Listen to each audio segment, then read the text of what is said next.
must follow the law. The law says... Glorious. Is it a lawsuit? Probably. Why not? Well, hello everybody, and welcome back to Buckle Up. It's the Law with Attorney Larry Forman. Folks, today we are going to continue something we have not done in a long time. We are diving right back in to the hearing from earlier this year in the Brian Walshe case. Now, for those of you who may be unfamiliar, like, why are we talking about Brian Walshe? Well, we're talking about him for two reasons. Number one, this is in Massachusetts. And so Brian Walshe is kind of like not a sister case, or I guess a brother case to Karen Reed. It's kind of the same players are involved. We got Yuri Buchanan, we've got Trooper Keefe, we've got Trooper Guarino, which is the one we're doing today, you know, the biggest liar on the planet. There is a lot of overlap in the key players. Now, the case is completely different. You know, Brian Walshe has allegedly made Anna Walshe perform a vanishing act. She disappeared. And there is a lot of evidence pointing to the fact that Brian is the one who did it, including his Google searches and so on. Now, those items were confiscated by the Massachusetts State Police and the local departments. And so we have three more key players that we have to do. Today, we're going to do Trooper Guarino. Then we're going to do Trooper Keefe. And then I'm going to break up because Sergeant Schmidt, this is a new player. You have not heard of him before. But Sergeant Schmidt's testimony was quite long, and I'm going to have to break it up into several pieces for you. So we're going to have content for days.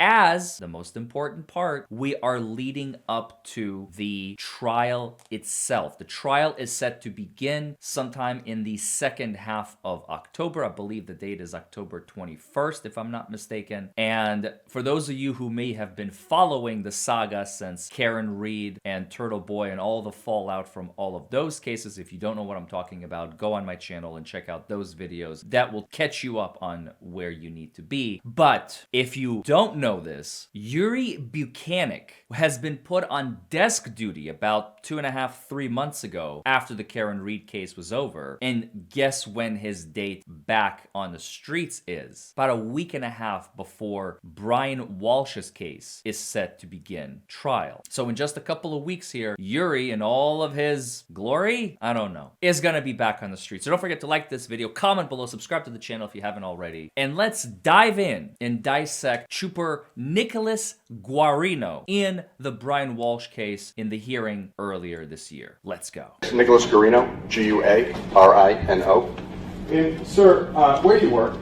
For the Massachusetts State Police at the Norfolk County District And this is the direct examination by the prosecutor. Attorney's Office. How long have you been with the Massachusetts State Police?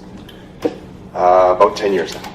And how long have you been attached to the Norfolk District Attorney's Office? November 2019, so about 5 years, 6. And I take it then your current rank is trooper then? Yes, it is. Within that unit attached to the District Attorney's Office, do you have any specific responsibilities? Yes. What are those, sir? I'm a forensics investigator doing cell phone and computer forensics, and also a sexual assault investigator. And what training have you had as far as digital forensics? Just kind of a brief overview. Numerous trainings through Cellbrite, Magnet, Axiom, Borla Motor Vehicle Forensics, Great Key training, all that. Including Cellbrite? Yes, sir. Now, when did you become involved into the investigation concerning the disappearance of Anna Walshe? The night of January 6, 2023. And you say the night, so that would have been Friday night, January 26th, January 6th of 2023? Yes, that's correct. And where did you go to begin your work into this case? To the Norfolk County DA's office. And within the Norfolk County DA's office, is there a specific place where you were able to do your work? Yes, that's correct. Can you tell me about where is that located? So on the first floor, we have a digital forensics lab. Yes, sir. Where we have specialized hardware and software computer systems to extract digital devices. And who did you meet there that night when you were working on this matter? Trooper Connor Keefe. And what did the two of you do that evening as far as working on this matter? So we were provided 3 devices to be extracted and examined at some point. And that night, about what time do you think you left the district attorney's office? It would have been 12:45 on, technically it would have been the 7th of January. And had you finished downloading all the devices? No. And forgive me, I just want to make sure I get this right. What are you doing with the devices on the 6th? So each device has to be plugged into. So remember, for those of you who may have not been caught up with this case for a while, there have been several items of technology, iPad, cell phone, the child's iPad, that have been confiscated from Brian Walshe. And the question is whether or not they had a warrant to get them, whether he gave consent, and whether there has been a consent form signed. We have established that there has been no consent form signed, and these items may become inadmissible at trial. Some of this most damning evidence by Brian Walshe, the searches on how to dismember a body, how to hide a body, etc., may not even be admissible at trial in a couple of weeks. Now, we'll see how the judge rules, if they have already ruled, as the trial looms. But without this evidence, can he still be convicted? Sure. But it's much less likely, whereas if all of this evidence comes in, that Brian Walshe is going to be convicted is much more likely, you see. That's why it's important. And again, we're dealing with the same scummy Massachusetts State Police agents as we have before. Think about that. Guarino, Keefe, Buchanan. There are the star players in this investigation. That's why everyone is watching this case. That's why it's interesting. Whatever we're using to extract the software, the data. So for this one, we use Gray Key for the devices. Okay. And so had you completed all the devices that night? No, the first had been completed, and then the second one had started, and once we knew that it was pulling the information correctly, I left for the night. And when did you return to work on this matter? This would have been January 7th. I got to the office probably around 2:45, 3 o'clock in the afternoon. And when you got to the office, sir, what was the status as far as the devices having the data pulled from them?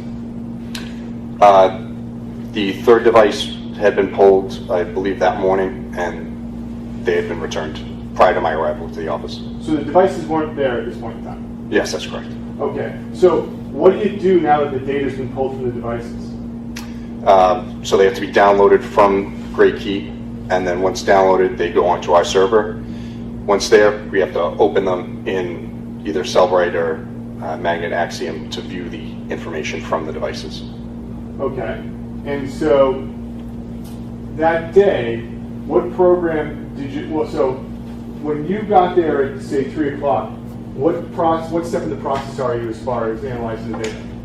I have to download it from the server, from Gray Key, and then from the server, from the DA's office server, we have to open it into Cellbrite, or like I said, Axiom, to have that data viewable. That's what the programs make that data viewable. Okay.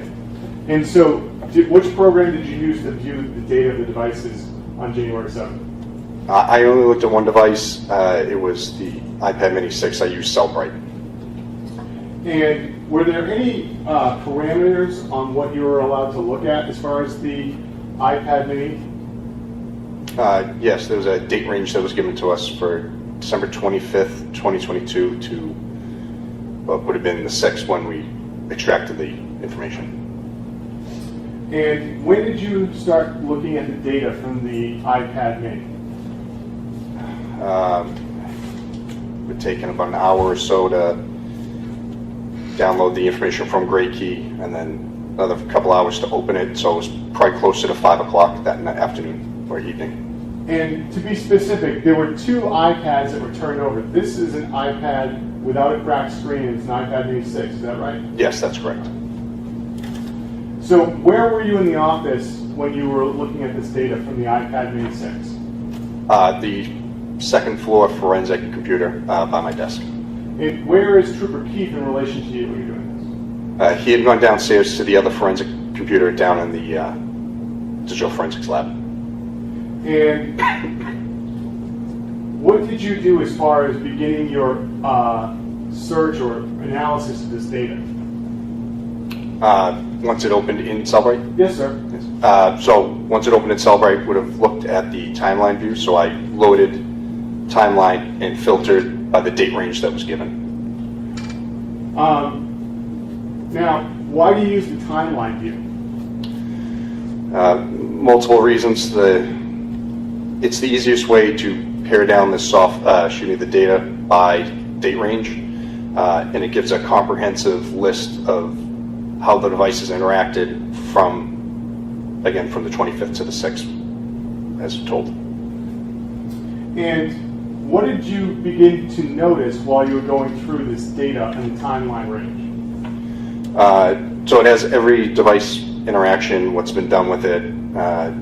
Started seeing searches on the 27th of December for best places to get divorced, worst places to get divorced, best states for divorce. And after the 27th, did you notice anything further that caught your attention when you were analyzing the data for this device?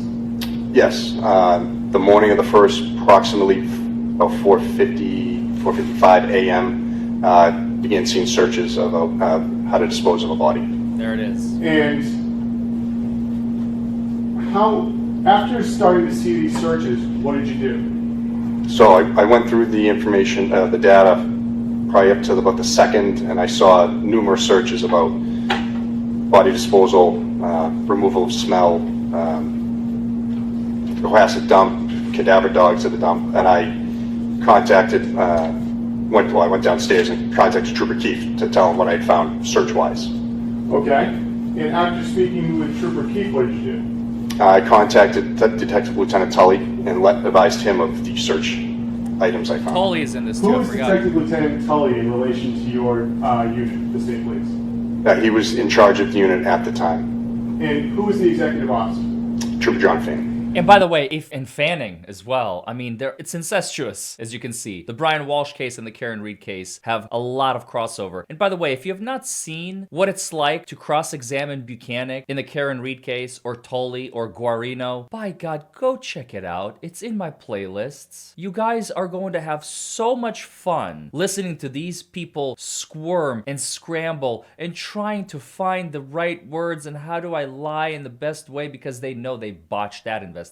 It's starting to smell like they even botched this investigation. That was the worst pun, Larry. Don't ever do that again. And now, in this case, Brian may walk away due to their incompetence. And you know what? It's starting to sound like he did it. For those of you who have been following the Brian Walshe case, I don't think this guy is innocent by any stretch of the imagination. But he might be able to walk away because of police incompetence. Think about that. That is a heavy toll. That is a heavy burden. It's crazy. And this is why we're covering this trial. Oh, sorry, Lieutenant John Fane. Lieutenant John Fane. And so you call Detective Lieutenant Tully. And what do you decide to do as far as your analysis of the data at this point in time after speaking with Detective Lieutenant Tully? Yeah, so I took that information from the searches. I created a PDF and emailed it out and stopped looking at the data on the iPad mini after that. Okay. And you said you emailed it out? Yes.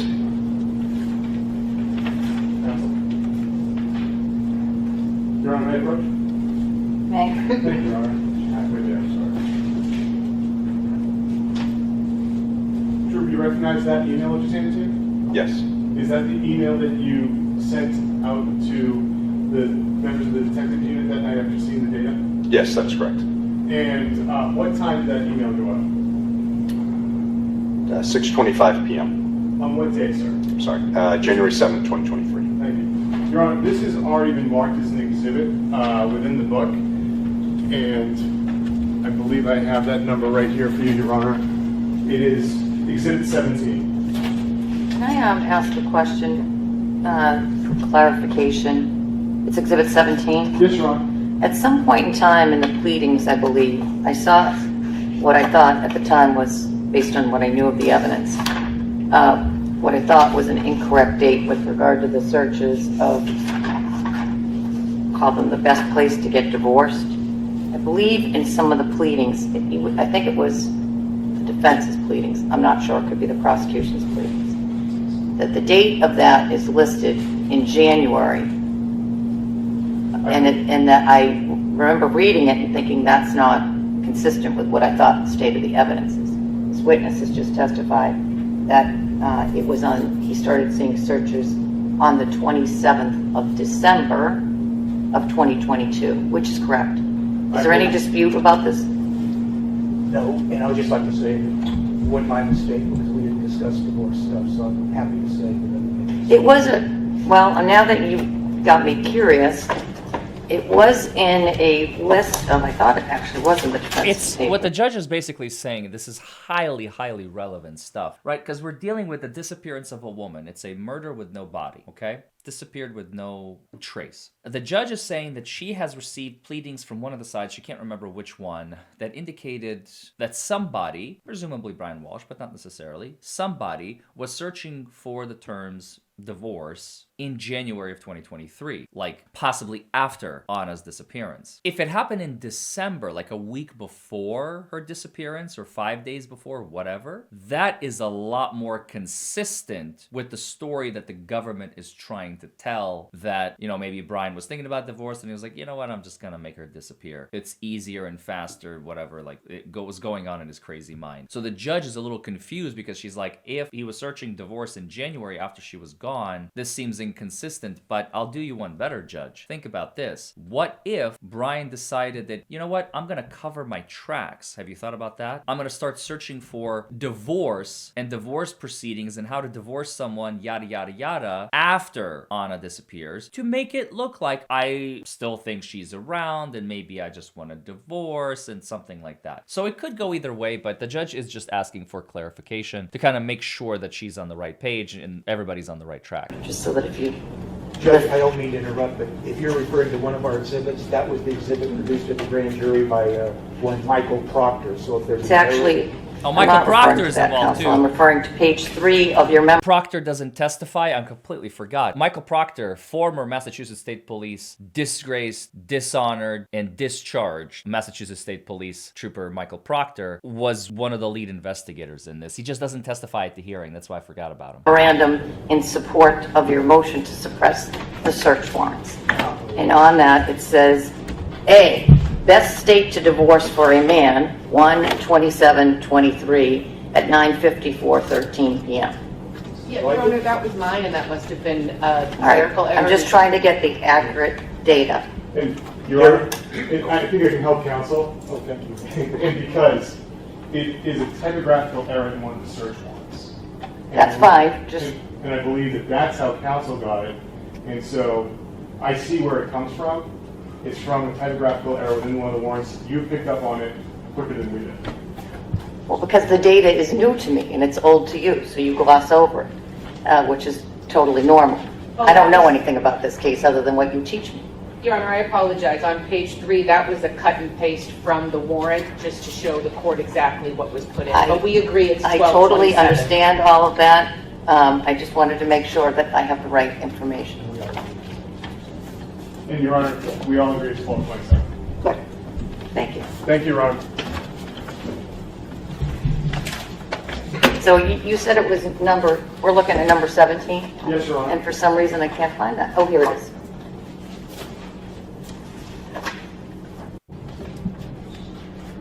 All right, so this email says something different. So there you have it. It was just a typographical error on the search warrant. It was supposed to say 12/27/23. So it goes once again to the guilty conscience of Brian Walshe. He was thinking, oh, maybe I should divorce her. And then a few days later, he's like, nah, killing her is way more effective. Psychopath. From what we just discussed, but I guess the underlying records will tell the dates, whether it was the 27th or the 28th. Exhibit 17, let's see. All right, sorry to interrupt. Are you done with this witness? Oh, no, I have a few more questions, Your Honor. All right, you go right ahead. Thank you, Your Honor. May I approach the version of counsel? Yes. Thank you. Trooper, I'm showing you a Celebrate document, and for the record, it's marked as Exhibit 18 in the binder, Your Honor. Trooper, do you recognize the Celebrate document? Yes. What is the Celebrate document? This is the searches. This is the web history search, web history from the Apple iPad mini. And so this is what you're alerting the other troopers to in your email. Yes, this is it. Sorry, bless you. Bless you. You're about to sneeze. I think he's So- coughing. I I don't mean, think what exhibit, because it's not on the list, is this, 18? 18. it's with the new exhibit? It was in everything that we had already attached. So, Trooper, you sent this email out, you had a conversation with your unit commander. What do you decide to do as far as further analysis of the data from the iPad 6 mini? Again, due to the searches and speaking with my commander, I stopped looking at the data. And what was your next steps as far as working on, what was your next decision on what you wanted to do as far as any further analysis on this, or to get your hands on this device? We needed to work on the search warrant for the home. The devices were there to get them again and re-image them, post a search warrant for those for the devices that we get. So you said a search warrant for the home. Were you present for a search warrant of the Walshe home in Cohasset? Yes, I was. And when was that, sir? Sunday, January 8th in the morning. And what was seized from the home as far as devices that morning? There was 3 MacBooks, the iPhone 13 mini, the iPad 6 mini, the iPad 6 with the cracked screen, another iPad that I don't remember the exact model number of, and an iPhone SE. Your Honor, may I just have one moment?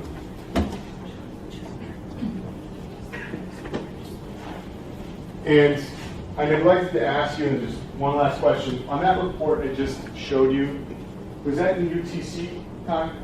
The web history search? Yes, sir. Yes, that's correct. And so what would need to be done, what do you need to do to UTC time to understand what time that search would be conducted in the East Coast in, say, January 2023? Due to daylight savings, it would be -5 hours to the time that's listed. Thank you. Nothing further, Your Honor. All right, cross-examination. Cross-example. Why did you stop? What's that, sir? Why did you stop? The searches, the data. To me, the searches that I saw looked like something more than a missing person.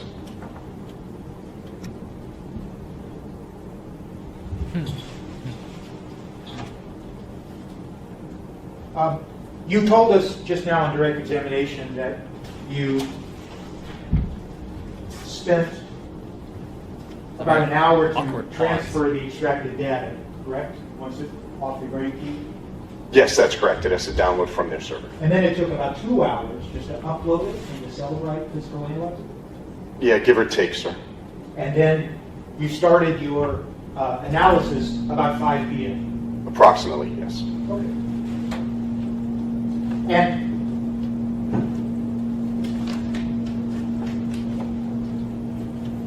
it's fair to say then that it's about an hour later, after you've been looking at the data, that's when you began to see these search histories that caused you some concern. That's correct, sir. And then it wasn't until about 20 or 30 minutes later, based on that email that's exhibit, that's been admitted, that you then stopped and emailed home. I had stopped prior, but I had to export the information, that web stuff, so that takes time, and then put it into the email. So it's fair to say then that you spent about an hour from 5 to say approximately 6, approximately 5 to approximately 6, looking at the data. Yes, that's correct. And you spent about an hour looking at, for instance, the search history data. It was in the timeline, yes. Yes, and so it took you an hour to scroll through and look at that data before you even came upon these suspicious signals. Yes, that's correct. So it wasn't that when you opened up the timeline feature and then put in the time parameters that suddenly these suspicious search histories popped up and you looked at them and recognized them as in your opinion, suspicious, you had to scroll through hundreds of search history data before you even got to it, correct? Yes. There was numerous bits of information in that data, so it's everything that was on the device, how it was utilized. So I believe it was like 190,000 different entries of data. And you would agree with me, wouldn't you, Trooper Guarino, that if you had been instructed that the parameter was limited to communications, you wouldn't have been looking at that search data, scrolling through it for an hour, would you? No, I would have. Even though you were given parameters of communications only? Well, I wasn't given that parameter. No, I sorry. understand. Yeah. I probably was confusing. I apologize. If you were given strict parameters that you were only to look for communications, and there was no indication of search history or location data or anything of the sort, you wouldn't have been scrolling for an hour through that search history, would you? It would depend. There's multiple ways to have communications on a device. Like a web chat feature, calls, obviously the regular calls, texts, but the app data also has, like Snapchat, loads differently. So there's multiple ways to find only the communication data. Right, and once again, Celebrite Physical Analyzer has all these categories you can check off, correct? Yes. Regarding communications, correct? That is correct. But you didn't check off any of those because you didn't know, you didn't believe, you weren't told that there were in fact parameters. The parameters I was told was the date range and that communications prior to the 25th were privileged because they may have been attorney-client privileged items. And when you just now referred to app data, it's fair to say that isn't it that what you were using, the Celebrite Physical Analyzer, actually segregates, pull out app data separately and inform the end. Here's app data. You can look at this as app data. Again, it would depend on the app.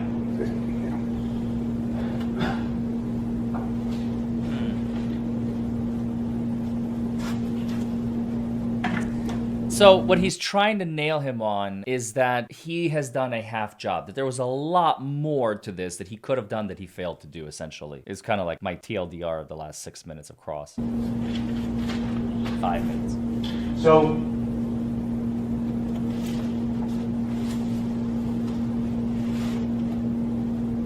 just so it's clear, Excuse me. Good, sir. Thank you.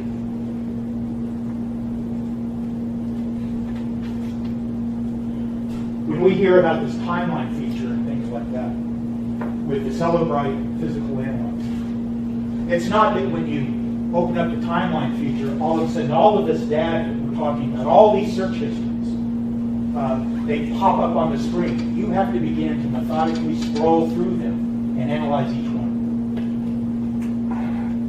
Yes and no. Okay. And that, yes and no. Yeah. You had to scroll through an enormous amount of data to even get to what you consider to be the suspicious search history. Again, yes and no. Okay. Yes. All right. I'm sorry. Okay, all right, well, that was Guarino lying through his teeth again in another case. We've seen him, like I said, in the Karen Reed trial. If you have not seen his testimony, it is glorious. I have covered it on both trials, the first and the second. And I even made comparison videos between his lies from the first trial, comparing them to the second. So go check those videos out there on my channel. Don't forget to like this video, comment below, subscribe to the channel as always.